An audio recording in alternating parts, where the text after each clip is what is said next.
you got to have something to believe in that's bigger than yourself.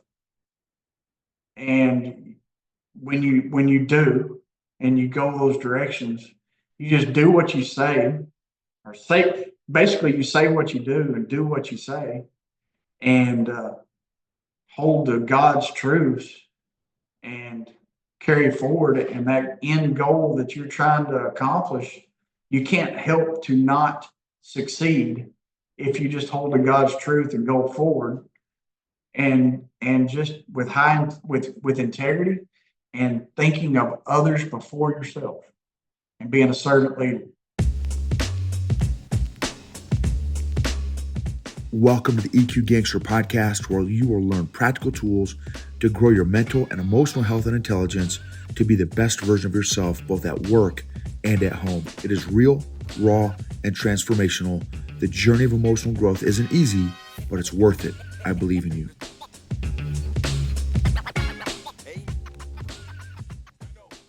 This episode is sponsored by Arrowhead Leadership Consulting. What are your organization's biggest pain points right now? Low EQ leaders, weak managers, toxic culture, high turnover, low engagement, leader development, lagging behind company growth, no company career path. Let us know if your organization needs leadership coaching, workshops, training, or keynotes. Visit arrowhead-leadership.com for more details. Arrowhead-leadership.com. EQ Gangsters, I'm super excited to have Eddie Prefer on today. Eddie is a multi-generational, family-owned business owner and entrepreneur, and they own a very successful steel company in East Texas. And he's got just a tremendous family, tremendous legacy with all the corresponding ups and downs. For those y'all that listen that are entrepreneurs and business owners, that's kind of the nature of how things go. And so, Eddie, just very grateful for you taking some time. Absolutely, it's my pleasure. No, thank you, Eddie. So, can you introduce yourself, Eddie? What was it like growing up, being you and being in a family business? I'm third generation. My name is Eddie Prefer. I'm president of Prefer Manufacturing. Our company started in 1964, so we're 61 years old now. 60 years this last year. My grandfather started the business in a two-car garage with a really good idea, building a head gate to be able to vaccinate cattle. And with that idea, it just carried forward to my dad in the 80s, to me and my brothers in the 2000s. So we're third generation. I've been working here at the company. I'm 51 years old now. And I've been working at the company since I was roughly 14, before that actually, but whatever that is, 30 something years. But been in the business since I was a kid, picking up nuts and bolts. I've been blessed because my father and grandfather, they believed in work. It was any ranching family and farming family, it's all about work and going to church and God. And that's all that they thought of and all they did. So I was blessed to grow up in that culture, learning how to work, understanding how to work, watching your grandfathers and fathers and uncles and other men work and being taught by them. And been blessed my entire life for being put in those opportunities. So I've done everything here at the plant, but over the last 30 or 60 years, we grew from a one-man operation building one product to today we're 1,000 employees, and ranch equipment is we build somewhere around 800 to 1,000 products, and that's not counting all the colors. And then we also in 2008 started a company where we supplied steel to other manufacturers, and supplying steel to those other manufacturers, or trailer manufacturers, to bumper manufacturers, to tank manufacturers, any company within 500 miles of us. We try to sell, and we ship to them in cut to length parts and pieces. And we have been so blessed in that side of the business that it is actually, two-thirds of the revenue today, where ranch equipment is 1/3 of the revenue. and basically it's about uh, what is it? More than two-thirds of the tons of steel. So it's grown exponentially and growing and doing even better. We have 5 tube mills today that we supply tubing across the 500, 600 miles to a lot of other manufacturers, to sheet steel that we laser cut parts, bend and break, and do all the parts for, from truck beds to trailers, like I said. And then the ranch equipment side with roughly 1,000 dealers across the nation, and some, and 1,000 locations across the nation that we supply the ranch equipment to, and then all the rodeos and and as many municipalities. When I say municipalities, I'm talking the Fort Worth stock shows, the Houston stock shows, to all the rodeo arenas, to the stalls, to all the infrastructure that you may need to do equestrian, to cattle shows, to you name it, bringing cattle into these places. So we have a nice business that the Lord has truly blessed us for 60 years, and just we continue to grow and hope for the best for the future. It seems like everything is going the correct ways and correct directions, and there's no reason that we shouldn't be blessed by all those things and carry forward. That's awesome, Eddie. That's great. And funny story for the audience, or either watching on YouTube or listening on the podcast. I was at my niece's wedding in Alberta, Canada, and they had it at a like an outdoor, well, it was indoor, but it was part of like a big arena. It was part of a horse arena. And sure enough, there we go. Is Prefer Gates right That's there. Good. That's great. I even sent you the picture, Eddie. Yeah, you did. You did. Yeah, that's good. From Alberta, Canada. Keep sending more. I love seeing it everywhere. Yeah, that's right. That's right. Well, and I was watching AFR on the Cowboy TV station, and Prefer Gates and the TV. And in fact, Luke Branquino was one of he was one of the guys that was up hosting the show. Yeah, he was. Yeah, he's one of the TV announcers for the rodeos and all. He's a good friend of mine. He's a great guy. That's all. Well, I met his brother at the Junior Elite. Yes, you did. Yes, you did. You met Tony Branquino. That's right. It's also a super guy, phenomenal guy. Yeah, very, very good guy. Very good. Yep. Yep. So Eddie, so what have you learned? So third generation business owner, tremendous business. What are some of the leadership lessons that you learned from your parents and your grandparents that have been pivotal in your success? Well, I'm not going to put on airs and say we've succeeded yet. We're still trying. Yeah, we're still going at it, and we're blessed by it. But one of the things that I'm going to say that, and I kind of alluded to this a while ago, one of the things I was blessed with was growing up in a very successful business, and blessed with parents that taught me to work and to do things, and they led by example, and they kept us in church and whatnot. We grew up, I'm going to say, instilled to be humble. When I say instilled to be humble, I don't mean that. I don't know what you would say, but my dad put us out in the plant. We worked out in the plant hand to hand with the men and women on the floors and learning to work. And one of the things that I guess I learned more than anything was him putting me out there, and me being, not angry about it, but I'm like, I can't, being a kid and you're out there just, working every day, in the summer times, 10, 11, 12 hours in the summer times, but being right there in the trenches with all of them. And then still some of these folks, back when I was a kid with 70 employees, when I started, they still work here today. There's out of those 70 employees, there's still 20 of them here. And growing up in that atmosphere and then earning the right to lead as I go forward, they look at me like, hey, I helped to teach him to work. So I gained, my dad put me in the positions to gain the respect of the people out there, so that when I stepped into the role of president, there was nobody looking over my shoulder going, oh, he's not capable. He had a silver spoon in his mouth, and he just got put into that role because of but because of who he is, not what he's done. And that was a huge blessing to me, even though looking at it at the time it was not. But today I know it was.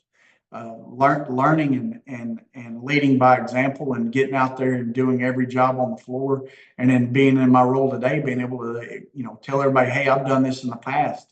I know what you're going through. I know what's going on, and helping out. So that's a huge. And I'm doing my best today to make sure my kids are here every day. They get out of school, they come to work, they get 3 to 4 hours after school, 5 hours after school, and they're learning to work in every department in the plant. So That's I guess awesome. I guess that's one of the things that I've learned over the past. Yeah, that's excellent. What's been one of the hardest things for you to learn, Eddie, as maybe well on your journey? Like what's been some of the hardest leadership challenges you've had to overcome? Hardest leadership challenges to overcome have been, I um, working. I guess part of it is some working with some of these people that you highly respect and you've worked with for so long, and then the roles reversing, and me being the leader, and them being they've always led me, for 25 years. They led me, and I listened and I learned. And then sooner or later, I surpassed them and jumped in the leadership role, and now they're having to listen to me, and then gaining that credibility with a humble heart, to where they will respect and will learn and everything else. But that just takes time, especially when you've been the kid forever, and then all of a sudden now you got these older guys that were kicking you in the rear while you were out there, and then now you're having to kick them in the rear at times, because it needs to go, not needs to go, but you want it to go the way that you see fit, not the way they see fit. And it's just a different way of looking at it. And that was always tough, is the role reversals. Yeah, that would be no joke, Eddie. That would be no joke for sure. That's great. That's great. What would you say your leadership strengths are? Oh, well, I don't know if I have any, but you know, uh, I guess you could say I do have the ability to bond a group of people together to go the same direction. I have that ability to be able to communicate, to make everybody understand what needs to happen, and then how to put the plan together to make it to get everybody to see the end goal, the end vision, and everybody go the same direction. I guess just to rally, to get people together and go a direction and focus. Like herding cattle. Yeah, yeah, absolutely, absolutely. And then I'm going to say also, you you've got, as a leader, you have to also humble your heart at times and go, you know what, everything that I think is not always going to be absolutely correct. Let's get a lot of good people thinking the same direction with the same end goal. And then somebody's always going to have a better idea of how to get there quicker and faster and more efficiently. So always listen, and take take take the message from everyone and put it all together to go the same direction. Because that's also one of those things. If you've got people out there willing to step up and say, hey, I think it needs to be done this way, well, then you get buy-in, and that buy-in gets you there quicker and faster. And I guess you would say I do have that ability to be able to listen and use everybody else, because there's a whole lot more. Most everybody out there is smarter than I am, so I need to be listening, and then get everybody going the same direction. That's great. That's great. That's a great superpower. That's awesome. What do you think, Eddie, is something that from a leadership standpoint that you still need to develop in? Oh, some of the same things. I need to be able to, as a leader, you got to get your head out of the ditch sometimes. And when I say that, if you got your head down in the ditch and your butt up, you can't see what's coming. And I got to get my head out of the ditch just a little bit more, be able to see what opportunities are out there, what challenges are out there, and be able to look for the future and plan and sidestep the landmines that could be coming at you, but you can't see them if your head's in the ditch. So I, I stay busier than I need to be doing things other than seeing what's in the future. Got it. That's great. That's great. That's excellent. Could you mention, Eddie, your amazing, and I didn't, this was not a question I had on the list here. So this is kind of a off the bean that I wanted you to talk about a little bit. Can you share about the amazing Junior Elite, the Preferred Junior Elite Academy that you guys have put together? It's incredible. Yeah, well, I mean that was just something, my kids were in high school rodeo.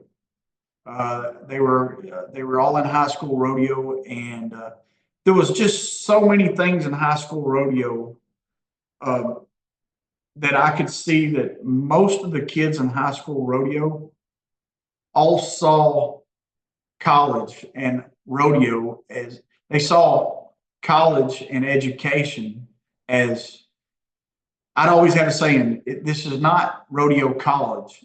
You rodeo to go to college. It's not rodeo college. They saw it as a vehicle to rodeo. They didn't see rodeo as the vehicle to go to school and get an education. I didn't want my sons and my kids falling into that trap.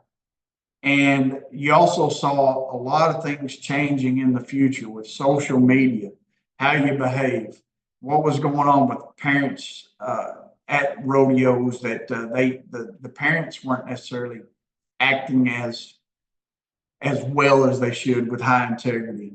And a lot of these things in the rodeo side and all of that was changing these kids' mindsets to the point to where they weren't behaving in the best ways possible.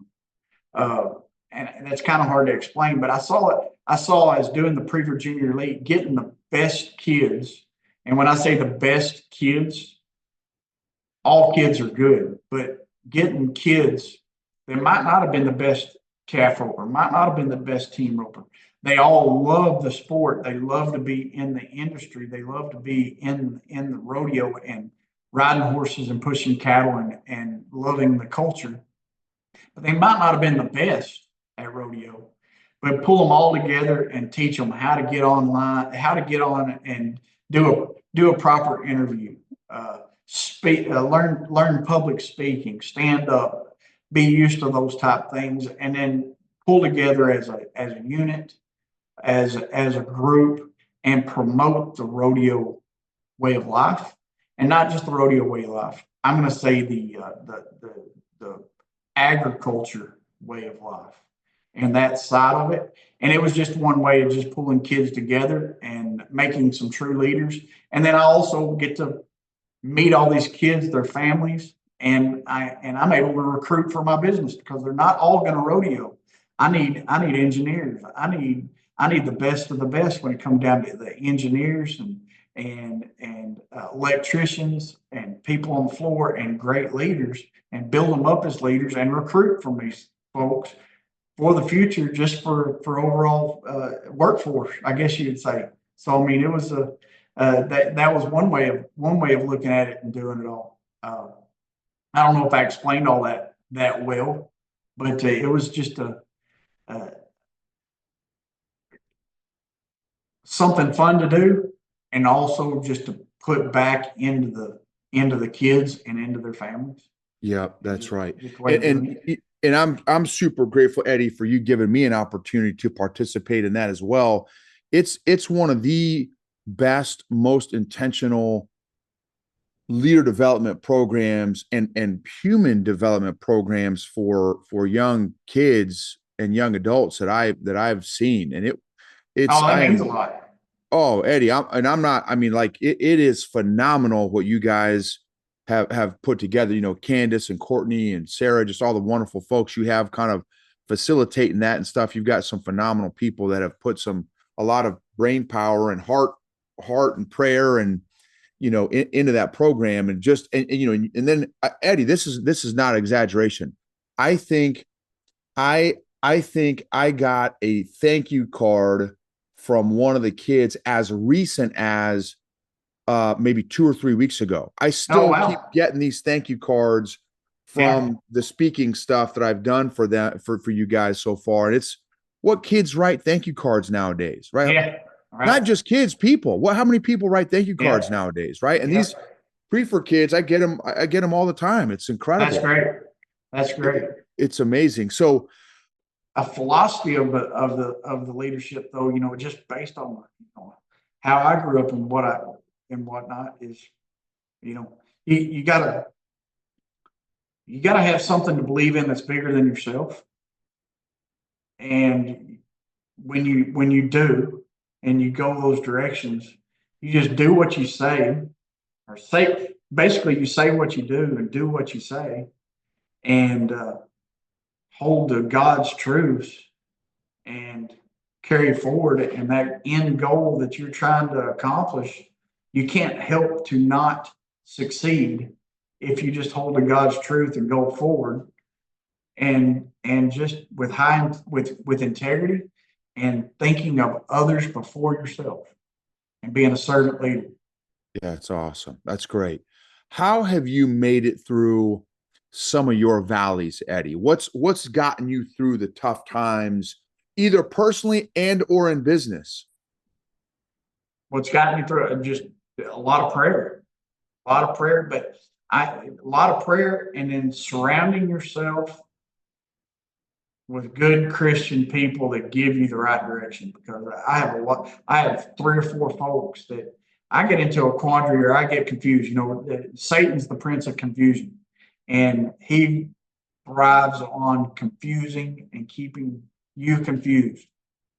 And having good Christian mentors around you that you can call and say, "Hey, I've got this quandary, I've got this problem," talking it over with them and gleaning that information and getting good, solid advice from good, solid mentors that have Christian values is the key to any success.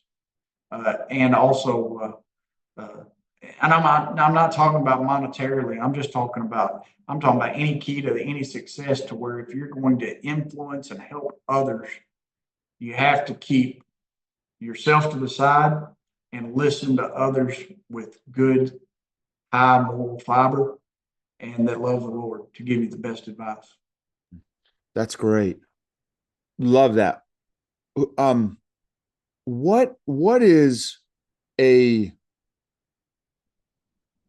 a goal or a dream that that is currently driving you or inspiring you right now, Eddie? You know, we we have we just have so many opportunities to supply steel, supply ranch equipment just all over this nation. And just what drives me is just to accomplish, just to go see if I can carry it forward. Because uh, uh, uh, we're just like any ranching family. Ranching family. We're asset rich and cash poor all the time. That's just like any ranching family. Uh, we don't do what we do to make money. Money is a money is a side effect of going out and accomplishing and building and doing. And just like the Lord talks about the talents, and He gives you He gives you something and expects you to carry His kingdom forward, and gives you the ability to carry His kingdom forward, and gives you that the right the right tools to do so, he expects you to do that, and he will bless you for it. And basically, that's just what drives me is just the sense of going out and accomplishing and helping others and doing it and building. That's great. Well, and that's in it. So Matthew 25:14-30 is the parable of the talents. And in there, it's funny because the first two employees that the entrepreneur, the owner gave the money to, the talents was, and they doubled his money. He said, "Well done, good and faithful servant. You have been faithful with a few things. Now I will make you ruler over many things." So what was interesting is in there, the reward was more stewardship. Stewardship, right. Right. It was like, hey, look, you've been faithful at stewarding this level. Now here's another level to steward because you are proven faithful at this level. Right. So exactly. That's great. Yep. Same thing. And just I'm just going to say, just to go out and accomplish and do and further his kingdom. Yeah, that's awesome. That's great. That's great. What legacy do you want to leave, Eddie? Oh, I hadn't thought about that. I hadn't thought about that at all. I'm not sure what legacy. I guess I haven't thought about that in those terms of leaving anything behind. I want my, any legacy that you leave, you're thinking about the next generation, and I want, if I'm no longer on this world, I would want everybody to think that he was a faithful and humble servant of God and the people that he served. And that's a pretty deep question. I hadn't thought too much about it, but I would want to be known that and remembered as a faithful servant of God and a faithful servant of the people that I live. Yeah, that's awesome. That's great, Eddie. Okay, Eddie. So kind of wrapping up here, what would you say? What's the best way that we can find out more information about Preferred and what you guys are all doing? Well, you can go to our website, preferred.com. If anybody wants to contact me, they can email me at epreferred@preferred.com. It's pretty easy, Eddie Preferred, but epreferred@preferred.com. But you can go to our websites and discover almost anything about us that you want, and then email me at any time for any reason. Excellent. Eddie, thank you so much again for your time and sharing your insights and your wisdom. Really appreciate you, and I'm grateful to know you. You bet. My pleasure. Call, holler anytime. Come see me. We'll go run around.